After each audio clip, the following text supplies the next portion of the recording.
नमः शिवाय. श्री शिवलीलामृत अध्याय पहिला. दाशार्ह आणि कलावती.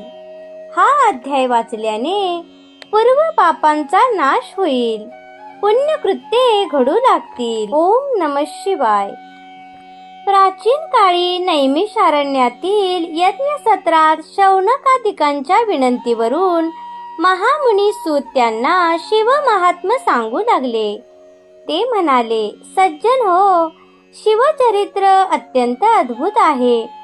त्याचे श्रद्धेने श्रवण केल्याने सर्व पापांचा नाश होऊन आयुरारोग्य, संतती व संपत्ती प्राप्त होते. सर्व तीर्थे, व्रते व महायज्ञांचे फल प्राप्त होते.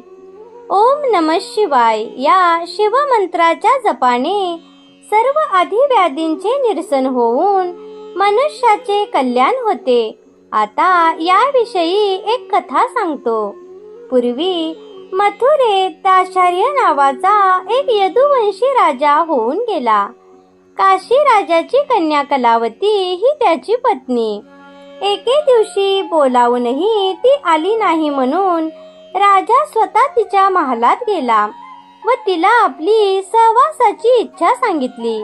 तेव्हा ती म्हणाली, नाथ, सध्या मी शिव उपासना करीत असून व्रतस्थ आहे, तरी मला क्षमा करा. पण कामतूर राजाने तिचे न ऐकता तिला आपल्या मिठीत घेतले. तेव्हा त्याचे अंग अक्षरशः होरपळले. त्या अनुभवाने थक्क झालेल्या राजाने राणीला हा काय प्रकार आहे असे विचारताच ती म्हणाली, नाथ, मी दुर्वासांकडून नमः शिवाय मंत्राची दीक्षा घेतली आहे. त्याचा अहोरात्र जप केल्याने मी पावन झाले आहे. तुम्ही जप, तप, शिवार्चन यापैकी काही करीत नाही. अभक्षभक्षण, अविचार आणि पापाचरण केल्यामुळे तुमचे शरीर अपवित्र झाले आहे. त्यामुळे तुमच्या नशिबी पुढे नरक यातनाच आहेत. ते ऐकून राजाला पश्चाताप वाटू लागला. त्याने कलावतीला शिवमंत्र देण्याची विनंती केली, पण पती गुरुस्थानी असल्यामुळे तिने त्याला स्वतः मंत्र न देता गर्गमुनीकडे नेले. गर्गमुनींनी राजाचा मनोभाव जाणून त्याच्याकडून शिवभजन करून घेतले आणि आपला वरदहस्त त्याच्या मस्तकी ठेवून त्याला शिवपंचाक्षर मंत्राचा उपदेश केला.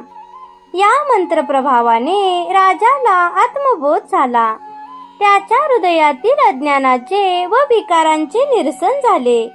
त्याच वेळी त्याच्या शरीरातून पापरूपी असंख्य कावळे जळत होरपळत बाहेर पडले. त्यामुळे राजा निष्पाप झाला. आपण माझा उद्धार केलात असे म्हणून त्याने मुनींना वंदन केले. आपल्या राज्यात परतल्यावर तो शिवमंत्राचा सतत जप करू लागला. त्याच्या प्रभावाने राजाचे व त्याच्या प्रजेचे कल्याण झाले. ओम नमः शिवाय.